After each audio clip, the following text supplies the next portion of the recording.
If you're being asked the meaning of Dibia, what would you say? So obviously there are so many misrepresentation of what the Dibia is.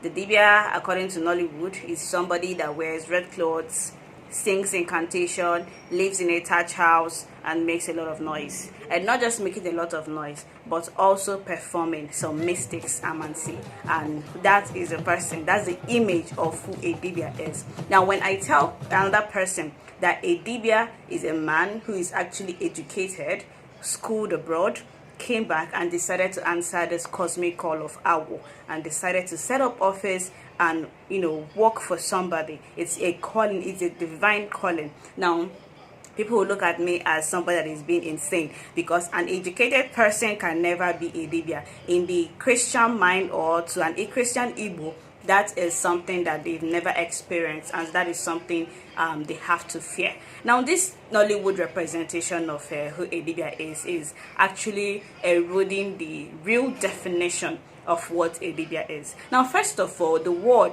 Dibia is a connotation of two words. That's Di, and the second one is Abia. Now, the word D represents master. The word D is whenever we're trying to talk about like a professor, we're trying to talk about somebody that is an expert in a particular field. That's why we have Dinta, which is a master hunter. We have Diochi, a master palm wine tapper. We have Dibuno, that's like husband. Now, this D connotation is just one aspect of what a Dibia is. Now, the other aspect of it, Abia, means knowledge, master. Now we can look at this connotation, Dibuno, Dinta, Diochi. These are just independent words that we can use, like Igbo words for English words like a palm wine tapper, a hunter. Now these are professions. Now a Dibia, a Diabia, is a master of esoteric knowledge.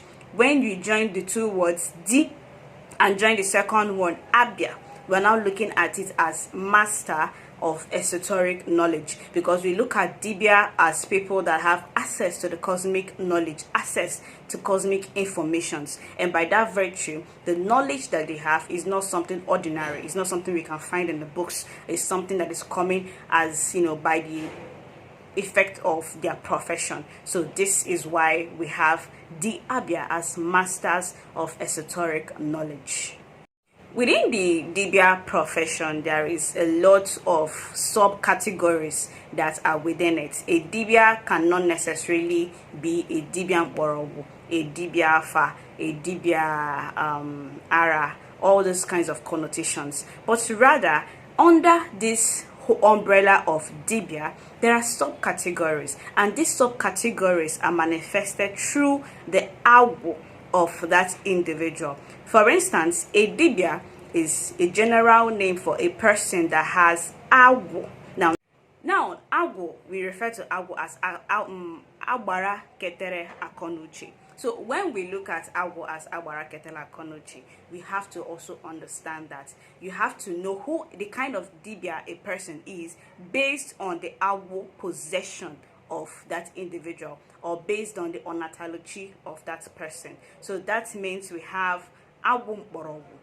Aguafa, Aguara, and different aspects of even Awu Kanozo. So people that are into science and technology to an extent can be referred to as Dibia, but the Dibia that we're going to channel into is based on the Awu that is possessing that individual. Now, based on this whole umbrella and subcategories of Dibia, which we have look at people that we look at the Dibia Afa, based on the Awu being the hour of diviners. Now, based on Awu Borowo, these are people that perform root works. Now, they are called them Dibia Borowo, and so on and so forth. The mistake that most of us actually make is trying to translate the word Dibia to mean native doctor. There is nothing like that. A Dibia is not a native doctor. Now, the doctor aspect of it, because we try to look at it as a traditional doctor. No, Dibia is an umbrella name, and by that virtue of umbrella name, we can only have these two subcategories that deals with health or mental afflictions of individuals, which are people that have awu borogu. Now these kinds of people can perform root works by, you know, getting herbs, mixing two herbs and giving to a person, and that person will get, you know, become healthy by taking those herbal medicines. Now these are one aspect. Now the second aspect are people, awara, people that can perform as physicians, as counselors, as therapists, and psychiatrists, etc. So these are the two major aspects of the Dibia that has some kind of a, you know, doctor-ish connection to them. Now the rest has nothing to do with medicine. And mind you, a person that is born with an awo for roots, awo borogo, can basically be a medical doctor by, you know, passing through the educational system and becoming a professional doctor or a nurse, a midwife. All these things, they fall under this particular category. But other aspects of awo and the Dibia does not allow this, you know, this translation of a Dibia being a native doctor. So that word there is something that is ineffective and is misrepresenting what the Dibia is and what the Dibia institution is all about. Now, an ordinary person cannot necessarily be a Dibia. Dibia is something that we Igbo people, we say that a Dibia is, being a Dibia is actually a gift from God, gift from Okike. We call it onataluchi. It is not something you learn. It's not something you buy. It's not something you force yourself into. You have to be born with this particular awo for you to be a Dibia. So I started to make this, you know, little corrections so that people would understand what a Dibia is. And secondly, I've written some articles on my Facebook posts and, you know, some of my other social medias, and some people are trying to tell me that they believe in tradition, they believe in culture, but they cannot believe that the Dibia is, you know, can be tied or can be related to ordinary, or the Dibia is part of the culture. But these are just misrepresentations. People are just saying that because they feel that the Dibia or the Dibia institution is something that is corrupt, or is something that should not be associated with. But the truth here is that we can never ever separate the Dibia from ordinary, because whatever the Dibia is, like awo is a huge concept in ordinary, and what makes a Dibia is the awo. So we cannot necessarily separate them. Now, in, you know, Christianity preaches the existence of good and evil, you know, always trying to preach that good has to triumph over evil or over bad. But in Igbo cosmology, it's not necessarily the case. We believe that both of them exist as aspects of the same whole. Therefore, one cannot do without the other.